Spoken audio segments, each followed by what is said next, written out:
അസ്സലാമു അലൈക്കും വറഹ്മത്തുള്ളാഹി തആല വബറകാത്തു. അന്ന് അതാ നൂറയുടെ ഉമ്മ ഉപ്പയെ വിളിക്കുന്നു. ഇക്ക. എന്തടി? ഇക്ക, നമ്മളെ മോളെ ഒന്ന് കൂട്ടിക്കൊണ്ടിരുന്നു. എന്തിന്? അതെ, എത്ര ദിവസമായി അവൾ പോയിട്ട്. ഓള് ശരിക്കൊരു വിളിക്കലും പറയലും പോലും ഇല്ല. അതെ, എന്ത് കാര്യത്തിനാ? ഓളവിടെ നിൽക്കട്ടെ. ഇവിടെ വന്നാലേ ഓളെ മനസ്സ് മാറി. എനിക്കൊരു പേടിയുണ്ട്, ചെറിയ പേടി. എന്ത് പേടിക്കാ? ഓളോളെ ഭർത്താവിൻ്റെ കൂടെയല്ലേ ജീവിക്കുന്നത്. ആ, ഭർത്താവിൻ്റെ കൂടെ കെട്ടിച്ച് കഴിഞ്ഞാൽ പിന്നെ അവിടെ ജീവിക്കണം. പിന്നെ എങ്ങോട്ടാണ് കൊണ്ടുവരേണ്ടത്? പിന്നെ ഒറ്റയ്ക്ക് റൂമിൽ കിടക്കലും ഫോണിൽ കളിക്കലും എല്ലാം കൂടി ആകുമ്പോൾ പിന്നെ എന്തെങ്കിലുമൊക്കെ വന്ന് പെട്ടാലേ. എൻ്റെ പൊന്നാരക്ക, നിങ്ങളിപ്പോഴും ആ പഴയ കാര്യത്തെക്കുറിച്ച് ഓർക്കുകയാണോ? ആ ഷാഹുൽ എന്ന പേരുള്ള ആ കുട്ടിയെക്കുറിച്ചാണോ നിങ്ങൾ ഇത്രമാത്രം സംശയിക്കുന്നത്? പിന്നെന്താ, ഓള് മാനക്കേടുണ്ടാകും. ആ, ഭർത്താവിൻ്റെ വീട്ടിൽ കുറച്ച് ഇടങ്ങാറ് ബുദ്ധിമുട്ടുകൾ ഉണ്ടെങ്കിലും പെൺകുട്ടികളെ സഹിച്ചവിടെ നിൽക്കണം. അതാ വേണ്ടത്. ഹോ, നിങ്ങളോട് പറഞ്ഞിട്ട് കാര്യമില്ല. ആ പെണ്ണിനും കുറച്ച് ദിവസം റെസ്റ്റ് എടുക്കാൻ ഇവിടെ വന്ന് നിൽക്കാൻ ഞാൻ കൊണ്ടുവരാൻ പോകണം. നിങ്ങൾ വരുന്നില്ലെങ്കിൽ ഇജ്ജ് ഇവിടുന്ന് പടി ഇറങ്ങി എൻ്റെ കാല് ഞാൻ വെട്ടലായിരിക്കും. ശരിക്കും അതാ അദ്ദേഹം അങ്ങനെയാണ് പറഞ്ഞത്. എന്നാൽ പാവം നൂറയുടെ ഉമ്മ സങ്കടപ്പെട്ടു. ഇക്ക, നമ്മളെ മോള് നമ്മളിങ്ങനെ കടുപ്പം കാട്ടാൻ പാടില്ല. ആ കുട്ടിയെ പോയി കൊണ്ടുവന്നില്ലെങ്കിൽ ഓലെന്ത് വിചാരിക്കും? നമുക്ക് തീരെ ഓളോട് സ്നേഹമില്ലെന്ന് വിചാരിക്കൂലേ? ഇജങ്ങാനും ഇവിടുന്ന് ഇറങ്ങ്, അവിടെ നിൽക്കട്ടോളൂ. എന്ത് കാര്യത്തിന് വേണ്ടിയിട്ടാണ് അതും കൂടെ പറ. അവിടെ നിന്നോട്ടെ. എന്തെങ്കിലും ഇതുണ്ടാകുമ്പോൾ അങ്ങോട്ട് വന്നോളൂ. അല്ല രണ്ടാളും വന്ന് പോയിക്കോളും. അല്ലാതെ വിളിച്ചു വരുത്തണ്ട. ഇക്ക, നിങ്ങൾ അങ്ങനെയൊന്നും പറയല്ലേ. മോളെ ഒന്ന് വിളിച്ച് കാര്യങ്ങളൊക്കെ ഒന്ന് ചോദിക്കട്ടെ. നാളെ ഞാൻ ഒന്ന് ചോദിച്ചോട്ടെ. വേണ്ട, വെറുതെ ആവശ്യമില്ലാതെ വിളിക്കാൻ നിൽക്കണ്ട. വിളിക്കുക, ഒന്ന് രണ്ട് വർത്താനം പറയാൻ വെക്കുക. അല്ലാതെ കൂടുതലായിട്ട് തെറ്റും കുറ്റും കുറവും ചോദിച്ചറിയരുത്. അത് നല്ലതല്ല, മനസ്സിലായിക്കോ. എന്നാൽ ശരിക്കും ആ ഉമ്മാക്ക് സങ്കടം വരികയായിരുന്നു. തൻ്റെ ഭർത്താവിൻ്റെ ക്രൂര സ്വഭാവം അത് ശരിക്കും അവർ പലപ്പോഴും ആ വീട്ടിൽ നിന്ന് പോകാൻ വരെ ഇടയാക്കിയിട്ടുണ്ട്. പക്ഷെ എങ്ങോട്ട് പോകാൻ? തനിക്കും ബാപ്പയില്ല. പിന്നെ ആങ്ങളമാർ, അവർക്ക് തന്നെ വല്ലാത്ത പ്രാരാബ്ധമാണ്. ആ ഇടയിൽ ഞാൻ എൻ്റെ കുട്ടികളെയും വിട്ട് പോയി നിന്നാൽ അതും അതിലേറെ വിഷമമായിരിക്കും എന്ന് കരുതിയിട്ട് നൂറയുടെ ഉമ്മ എല്ലാം സഹിച്ചും ക്ഷമിച്ചും അദ്ദേഹത്തിൻ്റെ കൂടെ നിൽക്കുകയായിരുന്നു. എന്നാൽ തൻ്റെ മോളുടെ ഭാഗത്ത് ഒരു തെറ്റും പറ്റിയിട്ടില്ല. എന്നിട്ട് പോലും അവളെ റൂമിലിട്ട് പൂട്ടുകയും ഷാഹുലിനെ തല്ലിച്ചതക്കുകയും ചെയ്തിട്ടുണ്ട്. പഠിച്ചോനെ, അതിനൊക്കെ ഇദ്ദേഹത്തിന് ശിക്ഷ ലഭിക്കും. കാരണം അത്രക്കും കടുപ്പം കാട്ടിക്കണ് ആ കുട്ടികളൊക്കെ. എന്ത് കാര്യത്തിന് വേണ്ടിയിട്ടാ? ആൺകുട്ടികൾക്കും പെൺകുട്ടികൾക്കും പരസ്പരം അങ്ങനെ ഒരു ഇഷ്ടം ഉണ്ടെന്നുണ്ടെങ്കിൽ നല്ലതാണ്, നിങ്ങൾ കെട്ടിച്ചു കൊടുക്കല്ലേ നല്ലത്. അല്ലാതെ ഇങ്ങനെ തല്ലിച്ചതക്കാൻ പാടുണ്ടോ? പാവം. എന്തെങ്കിലും തെറ്റ് ചെയ്തിരിക്കണമെങ്കിൽ കുഴപ്പമില്ല. ഒന്നും ചെയ്തിട്ട് പോലുമില്ല. എത്ര പെട്ടെന്നാണ് ഇതൊക്കെ. ശരിക്കും നൂറയുടെ ഉമ്മ അതിനെക്കുറിച്ച് ഓർത്തു. എന്നാൽ പിറ്റേന്ന് അതാ ഉമ്മ വിളിക്കുന്നു നൂറയെ. നൂറയുടെ ഫോൺ ബെല്ലടിക്കുന്നു. ഹലോ മോളെ, അസ്സലാമു അലൈക്കും. ഉമ്മ. വാലേക്കും അസ്സലാം. ഉമ്മ, എന്തൊക്കെയുണ്ട്? സുഖാണ് മോളെ. മോളുടെ വർത്താനം എന്തൊക്കെ? സുഖാണുമ്മ. അതെ, അവൾക്കും ഉമ്മയുടെ സ്ഥിതി അറിയാമായിരുന്നു. സുഖമല്ല, എനിക്കിവിടെ നിൽക്കാൻ കഴിയുന്നില്ല എന്ന് പറഞ്ഞാൽ ഒരു പക്ഷേ ഉപ്പയോട് പറഞ്ഞാൽ ഉപ്പയുടെ ഭാഗത്ത് നിന്ന് ഉമ്മാക്ക് ചീത്ത കെട്ടും. അതുകൊണ്ട് തന്നെ അവളൊന്നും പറഞ്ഞില്ല. ഉമ്മ സുഖാണ്, അൽഹംദുലില്ലാ. മോള് കുറേ ദിവസമായില്ലേ പോയിട്ട്, ഒന്ന് ഉമ്മ കൊണ്ടുവരാൻ വരട്ടെ. എന്നാൽ അത് കേട്ടപ്പോൾ നൂറയുടെ മനസ്സിൽ ചെറിയൊരു സങ്കടം. കാര്യം മറ്റൊന്നുമല്ല, വീട്ടിലെത്തിയാൽ ഫോണ് പോലും തൊടാൻ സമ്മതിക്കില്ല. ഇവിടെ ആകുമ്പോൾ ഷാഹുൽ ജോലിക്ക് വരും. പിന്നെ ഒറ്റക്കായിരിക്കും. ഉമ്മാക്ക് പണിക്കാർക്കൊക്കെ ഭക്ഷണം കൊടുക്കലും എല്ലാം കൂടി ആകുമ്പോൾ ഇവിടെ പണിക്കാരുണ്ട്. പണിക്കാർ ഞാൻ പോയിട്ട് വരാം കേട്ടോ, അതായിരിക്കും നല്ലത്. ആയിക്കോട്ടെ മോളെ. ഉമ്മാൻ്റെ ഒപ്പം നല്ല രീതിയിൽ നിന്ന്. എവിടെ മോനെ? ദിൽഷാദ് എവിടെ? ഓഫീസിൽ പോയി. ആയിക്കോട്ടെ. എന്നാൽ ശരി മോളെ. പിന്നെ ഒന്നുമില്ലല്ലോ? ഇല്ലുമ്മ. അവളെല്ലാം അങ്ങനെ മറച്ചു വെച്ചു. ഭർത്താവിനെ കുറിച്ച് നല്ലത് മാത്രം പറഞ്ഞ് അവൾ ഫോൺ കട്ട് ചെയ്തു. ഒരു നിമിഷം അവൾ ആ റൂമിൽ പോയി വിതുമ്പി കരഞ്ഞു. അത് ഉമ്മയോട് എപ്പോഴും ഞാൻ കളവ് പറയാറാണ്, സുഖമാണെന്ന് പറഞ്ഞ്. പക്ഷേ ഇവിടുത്തെ ഉമ്മയുടെ സ്ഥിതി ആലോചിക്കുമ്പോൾ സുഖമാണ്. പക്ഷേ ഭർത്താവിൻ്റെ കൂടെ ഒരു ദിവസം പോലും ശരിക്കാൻ നിന്നിട്ടില്ല. അദ്ദേഹത്തിനെ കുറിച്ച് എനിക്ക് പറയുകയാണെങ്കിൽ ഒരുപാടുണ്ട്. പക്ഷെ വേണ്ട, ഉമ്മയെ ഞാൻ വേദനിപ്പിക്കൂല. പാവം എൻ്റെ ഉമ്മ ഒരുപാട് സഹിച്ചതാണ്. അതുകൊണ്ട് തന്നെ നൂറയുടെ ആ ഒരു വിഷമങ്ങൾ, സങ്കടങ്ങളെല്ലാം അവൾ കരഞ്ഞു തീർത്തു. എന്നാൽ ഉമ്മ വിളിക്കുന്നു. മോളെ. ആ ഉമ്മ. ആ ഉമ്മ ആരെ വിളിച്ചിരുന്ന ഉമ്മയാണല്ലേ? അതെ. എന്താ ഉമ്മ പറഞ്ഞത്? മോളെ, ഉമ്മ പറഞ്ഞു കുറച്ച് ദിവസം അതിൽ പോയിട്ട് അപ്പോൾ മോള് വരുന്നില്ലേ എന്ന് ചോദിക്കാനാണ് വിളിച്ചത്. ഞാൻ പറഞ്ഞു ഇവിടെ പണിക്കാരുണ്ട്, അവർക്ക് ചിലവിന് കൊടുക്കണം, അപ്പോൾ ഉമ്മാക്ക് ഒറ്റയ്ക്ക് കഴിയൂല എന്ന് പറഞ്ഞു. മോൾക്ക് ബുദ്ധിമുട്ടാണെങ്കിൽ മോൾ പൊയ്ക്കോ എന്നാൽ, കാരണം കുറച്ച് ദിവസം കഴിഞ്ഞിട്ട് ഞാൻ വരാം.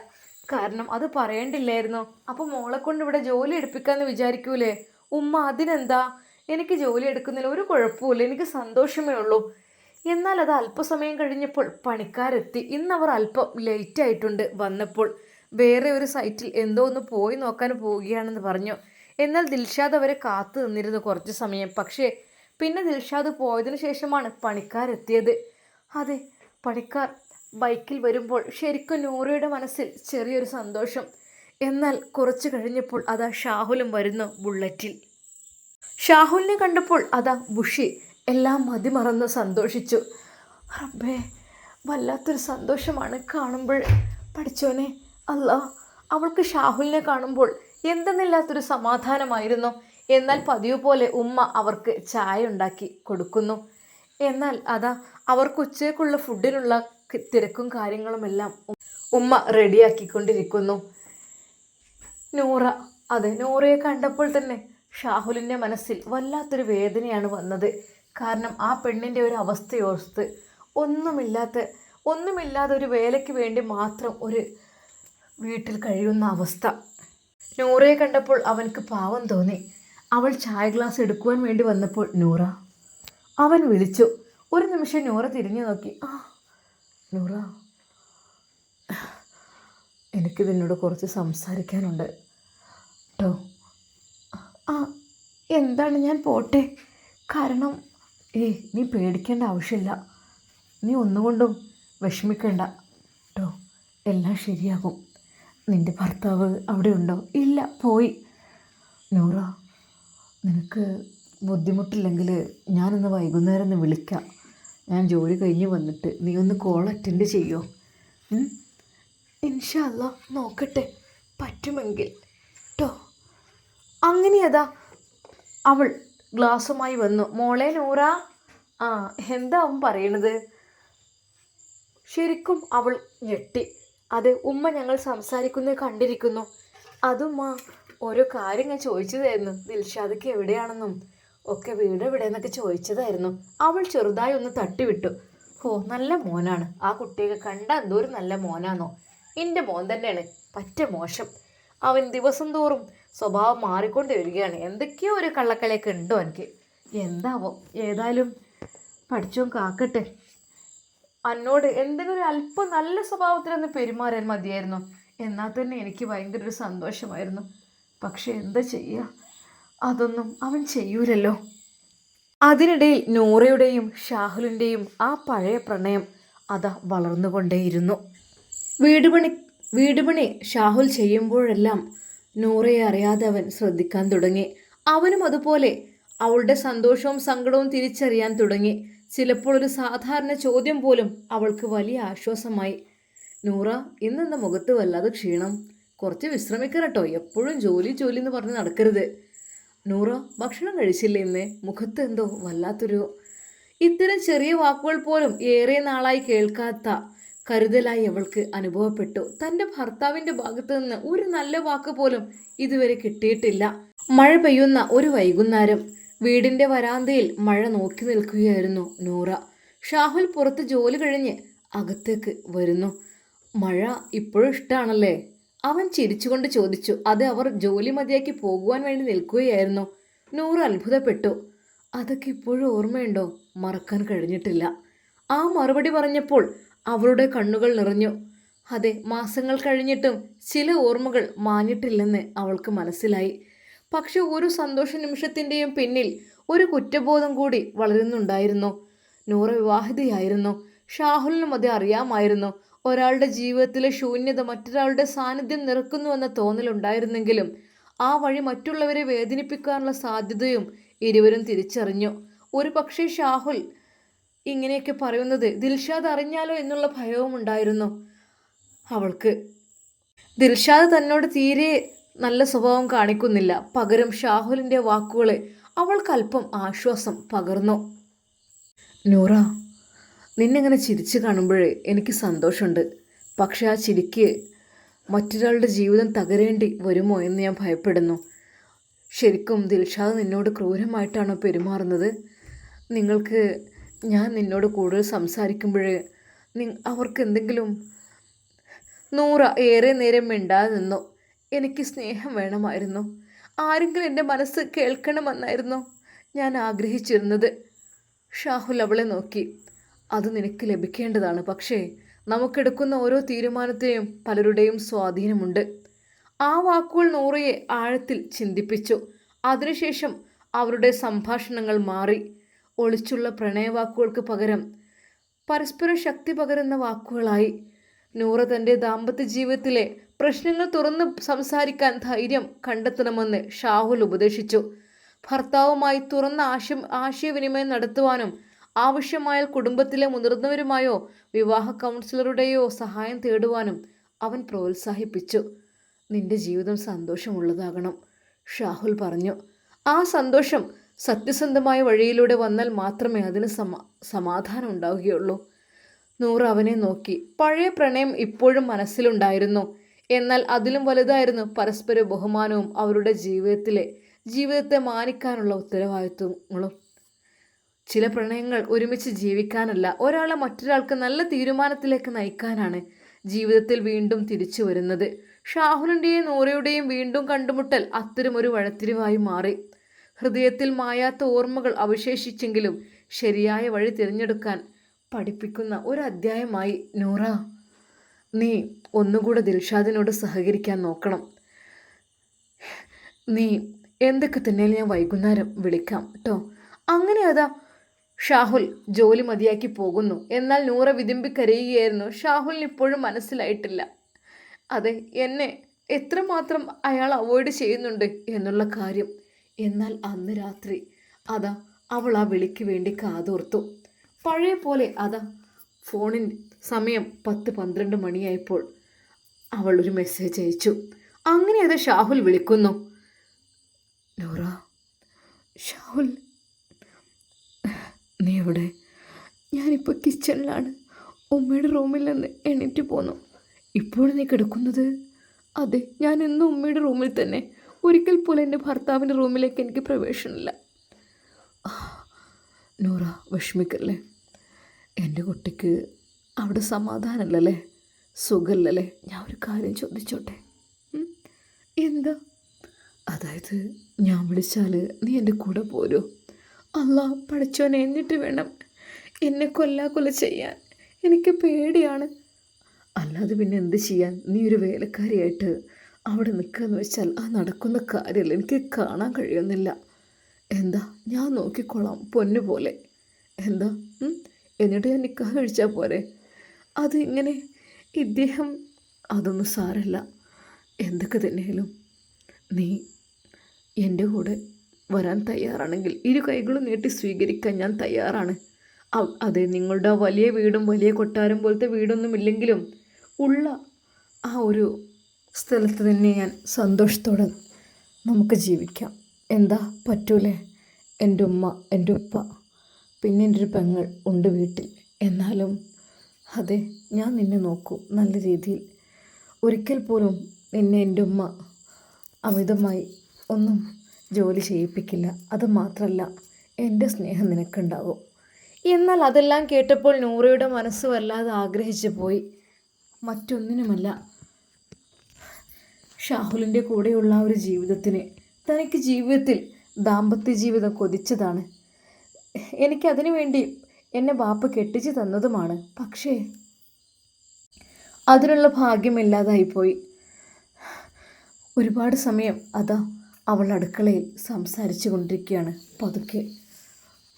എന്നാൽ ആ സമയം അവൻ പറഞ്ഞു, നൂറ, നമ്മൾ ഈ ചെയ്യുന്നത് തികച്ചും തെറ്റായ കാര്യമാണ്. അത് അംഗീകരിക്കുന്നു. നമ്മൾ ചെയ്യുന്നത് തികച്ചും തെറ്റാണ്. ഒരിക്കൽ പോലും നമ്മൾ ഈ രഹസ്യമായിട്ടുള്ള സംസാരമല്ല നമുക്ക് വേണ്ടത്. നമുക്ക് ശരിക്കും ഈ ഒരു കാര്യത്തെക്കുറിച്ച് വീട്ടുകാരോട് സംസാരിക്കാം. ഞാൻ എൻ്റെ ഉമ്മയോട് കാര്യങ്ങളെല്ലാം പറഞ്ഞിരുന്നു. എൻ്റെ ഉമ്മാക്ക് വല്ലാത്ത സങ്കടമായിട്ടുണ്ട് അതെല്ലാം കേട്ടപ്പോൾ. പിന്നെ നിൻ്റെ വീട്ടുകാരോട് ഈ കാര്യമൊന്ന് നിനക്ക് തുറന്നു പറഞ്ഞൂടെ? അല്ലോ, നിങ്ങൾ എന്തേ പറയുന്നത്? എൻ്റെ ബാപ്പ, അദ്ദേഹം ഉപ്പ എന്നെ നിൽക്കാൻ പോലും അവിടെ സമ്മതിക്കില്ല. എന്നെ വേഗം ഇങ്ങോട്ട് പറഞ്ഞയച്ചതും ഉപ്പാൻ്റെ പണി തന്നെയാണ്. അതുകൊണ്ട് എനിക്ക് പറയാനുള്ളത്, ദയവായി നിങ്ങൾ അതിനെക്കുറിച്ച് മാത്രം പറയരുത്. എനിക്കെൻ്റെ വീട്ടിലേക്ക് പോകുവാനും ഇഷ്ടമല്ല. പാവമാണ്, എൻ്റെ ഉമ്മ തന്നെ അവിടെ സങ്കടത്തോടെയാണ് നിൽക്കുന്നത്. ഓ, അങ്ങനെയല്ലേ? പക്ഷെ ഇത് വേണ്ടപ്പെട്ടവരെ അറിയിക്കണം. വേണ്ടപ്പെട്ടവരെ അറിയിച്ച് ഒരു തീരുമാനം വേഗം എടുക്കണം. അതെ, കൂടെ ചേർക്കാൻ ഞാനുണ്ടാകും. എന്നും എപ്പോഴും കാത്തിരിക്കും ഞാൻ നിനക്ക് വേണ്ടി. ശരിക്കും അതാ അവൻ്റെ ആ ഒരു സംസാരം അത് കേട്ടപ്പോൾ നൂറയുടെ മനസ്സിൽ 1000 നക്ഷത്രങ്ങൾ പൂത്തുലഞ്ഞു. അങ്ങനെ അതാ അവൾ ആ ഫോണുമായി നേരെ ബെഡ്റൂമിലേക്ക്, ഉമ്മയുടെ റൂമിലേക്ക് ചെന്നു. പതുക്കെ അവൾ അതാ ആ പായ നിർത്തി അവിടെ കിടന്നു. മുറിയിലെ ലൈറ്റ് അണഞ്ഞിരുന്നു. ജനൽ ചില്ലിലൂടെ വീണ നിലാവെളിച്ചം മാത്രം അവളുടെ പായയിൽ പതിഞ്ഞു. കണ്ണുകൾ അടച്ചാൽ പോലും മനസ്സിൽ മുഴങ്ങിയത് ഷാഹുലിൻ്റെ ശബ്ദമായിരുന്നു. നൂറ, നിന്റെ ജീവിതം ഇങ്ങനെ കണ്ണീർ കുടിച്ച് തീർക്കാൻ പാടില്ല വേണേ. ആദ്യം നിന്റെ ജീവിതത്തിനെ കുറിച്ച് തുറന്ന് സംസാരിക്കണം. എന്ത് തീരുമാനമെടുത്താലും അത് നിന്റെ മനസ്സാക്ഷിക്കും അള്ളാഹുവിൻ്റെ മുമ്പിലും ശരിയായിരിക്കണം. ഞാൻ നിന്റെ സന്തോഷത്തിന് വേണ്ടിയാണ് പ്രാർത്ഥിക്കുന്നത്. ആ വാക്കുകൾ വീണ്ടും വീണ്ടും മനസ്സിൽ മുഴങ്ങി. തലയിണയിലേക്ക് മുഖം പൂഴ്ത്തി അവൾ കരഞ്ഞു. വിവാഹം കഴിഞ്ഞ് ഈ വീട്ടിൽ വന്ന നാൾ മുതൽ ഒരു ഭാര്യയായി എല്ലാ കടമകളും നിർവഹിക്കാൻ അവൾ ശ്രമിച്ചിരുന്നു. പക്ഷേ അവളുടെ മനസ്സാരും കണ്ടില്ല. ഭർത്താവ്, അദ്ദേഹത്തിൻ്റെ സുഹൃത്തുക്കൾ, അദ്ദേഹത്തിൻ്റെ ജോലി, സ്വന്തം കാര്യങ്ങൾ എന്നതിനപ്പുറം അവൾക്ക് ഇടമില്ലായിരുന്നു അവിടെ. ബെഡ്റൂമിലേക്കും പ്രവേശനമില്ലായിരുന്നു. ഒരു ദിവസം സ്നേഹത്തോട് സംസാരിക്കണമെന്ന് അവൾ ആഗ്രഹിച്ചു. ഒരു ദിവസം തൻ്റെ ഭർത്താവിനോടൊന്ന് എന്തെങ്കിലും ഒന്ന് പറയണമെന്ന് ആഗ്രഹിച്ചിരുന്നു അവളുടെ ആഗ്രഹം. പക്ഷേ ഇതുവരെയായിട്ടും എന്നോടൊന്ന് നല്ല രീതിയിൽ സംസാരിച്ചിട്ടില്ല. അപ്പോഴാണ് ഷാഹുലിൻ്റെ ഈ സാന്ത്വനമേകുന്ന വാക്കുകൾ അവളുടെ മനസ്സിലേക്ക് വരുന്നത്. അവൻ ഓരോ തവണയും ഓരോന്ന് ചോദിക്കുമ്പോഴും സംസാരിക്കുമ്പോഴും അവൾക്ക് തോന്നി എന്നെ ആരോ മനസ്സിലാക്കുന്നുണ്ട്. പക്ഷേ ആ സന്തോഷത്തോടൊപ്പം ഒരു വലിയ ഭയവും ഉണ്ടായിരുന്നു. ഞാൻ തെറ്റായ വഴിയിലാണോ നടക്കുന്നത്? ആ ചോദ്യം ഓരോ രാത്രിയും അവളെ ഉറങ്ങാൻ അനുവദിച്ചില്ല. പിറ്റേ ദിവസം ഫജ്ർ നമസ്കാരത്തിന് ശേഷം നൂറ ഏറെ നേരം ദുആ ചെയ്തു. റബ്ബേ, ശരിയായ വഴി കാണിച്ചു തരണമേ. ആ ദിവസം തന്നെ അവൾ തൻ്റെ ഉമ്മയോടെല്ലാം വിളിച്ചു പറയണമെന്ന് കരുതി. പിന്നെ വിചാരിച്ചു, വേണ്ട, എൻ്റെ ഉപ്പയുടെ കയ്യിൽ നിന്ന് കിട്ടുന്ന പ്രഹരം അത് വാങ്ങേണ്ടി വരും. എന്നാൽ അന്നും അതാ അവനെത്തി, ജോലിയിലേക്ക് പ്രവേശിച്ചു. പക്ഷേ ഇത്തവണ അവൻ പറഞ്ഞു, നൂറ, പെട്ടെന്ന് കാര്യങ്ങൾ ചെയ്യണം. ഒരിക്കൽ പോലും നീ ഇവിടെ നിരകിച്ച് ജീവിക്കുന്ന പെണ്ണല്ല. വേഗം പറഞ്ഞ് റെഡിയാക്കണം. എന്നാൽ ഈ സമയം അതാ ഷെഫീഖ് അങ്ങോട്ട് കടന്നു വന്നു. ശരിക്കും ഷാഹുലിനത് വല്ലാത്ത ആശ്വാസമായി. ഷാഹുൽ, എനിക്ക് നിന്നോട് കുറച്ച് കാര്യങ്ങൾ പറയാനുണ്ടായിരുന്നു. അപ്പോഴേക്കും നൂറ അകത്തേക്ക് പോയിരുന്നു. എന്താ ഷെഫീഖ്? അതായത് ഇതൊരു അർജൻറ്റ് കാര്യമാണ്. അതെ, താൻ പറയാൻ നിൽക്കുന്ന കാര്യങ്ങൾ തിരിച്ച് ഷെഫീഖ് തന്നോട് പറഞ്ഞു. അതായത് ദിൽഷാദ്, അവന് തീരെ ഈ പെണ്ണിനോട് താല്പര്യമില്ല. പാവം പെണ്ണാണ് ഇവള് ഇനിയും ഇവിടെ നിർത്തിക്കഴിഞ്ഞാൽ ഒരു പക്ഷേ ആ കുട്ടിയുടെ ഭാവജീവിതം തന്നെ നഷ്ടപ്പെടും. നമ്മളായിട്ട് ഇതിന് മുൻകൈ എടുത്ത് ആ കുട്ടിയെ രക്ഷിക്കണം. ഷാഹുൽ, ഞാൻ നിന്നോടൊരു കാര്യം പറയട്ടെ. എന്താടാ? അതെ, ഷെഫീഖ് അവനോട് ആ കാര്യം പറയുവാൻ വേണ്ടി നിന്നു. കാരണം ഷെഫീഖിന് അറിയാമായിരുന്നു അവരുടെ മനസ്സിലെ ഇഷ്ടങ്ങളെല്ലാം. അങ്ങനെ അതാ ഷെഫീഖ് ആ കാര്യം ഷാഹുലിനോട് തുറന്നു പറയുകയാണ്. ഞാൻ വിരോധമില്ലെങ്കിൽ നീ അതിന് തയ്യാറാകുമോ? ഒരു നിമിഷം ഷാഹുലിൻ്റെ ആ ഒരു വാക്കുകൾ എന്താണെന്ന് പറഞ്ഞില്ലല്ലോ. അതായത് നൂറയെ സ്വീകരിക്കാൻ നീ തയ്യാറാണോ? ഷെഫീഖിൻ്റെ ആ ഒരു വാക്കുകൾ കേട്ടപ്പോൾ അതാ ഷാഹുലിൻ്റെ മനസ്സ് നിറഞ്ഞു. ഷെഫീഖ്, സത്യമായിട്ട് ഞാൻ നിന്നോടത് പറയാൻ ആഗ്രഹിച്ചതാ. അല്ലെങ്കിൽ ഈ കുട്ടി കഷ്ടപ്പാടായിരിക്കും ഇവിടെ.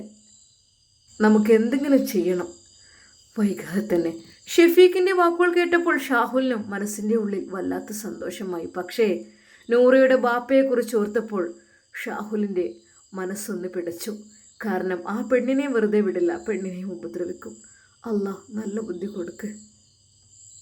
എന്നാൽ ഷെഫീഖ് ചില തീരുമാനങ്ങളുമായിട്ട് അതാ നൂറയുടെ വീട്ടിലേക്ക് പോവുകയാണ് ചെയ്യുന്നത്. എന്തായിരിക്കും ഷെഫീഖ് അവിടെ പോയി പറയുന്നത്? നമുക്ക് കാത്തിരുന്ന് കാണാം. അതിനുള്ള മറുപടി എന്തായിരിക്കും?